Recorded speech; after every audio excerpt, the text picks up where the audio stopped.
Третият уред, който ще ви представя, изисква вече по-голяма инвестиция.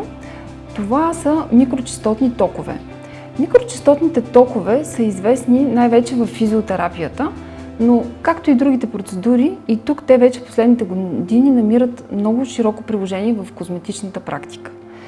В салоните ние от години работим с микрочастотен ток, благодарение на който подобряваме овала на лицето и придаваме един по-стегнат лифтинг ефект на нашите клиенти. Днес ще ви представя един уред, който се казва NuFace. Това е един малък джобен уред, който вие може да го правите навсякъде у дома. Докато си пиете кафето, вечер преди да си легнете. Изключително удобен. Той предизвиква микросъкращения на мускула, които водят до стягане на овала, сочен вид и лифтинг ефект. Този уред не може да бъде открит в нашия сайт, но е широко познат в мрежата и ако изпишете NuFace, ще го откриете много лесно. На страницата си те имат изключително много видеа, които ще ви помогнат за домашна и лесна употреба.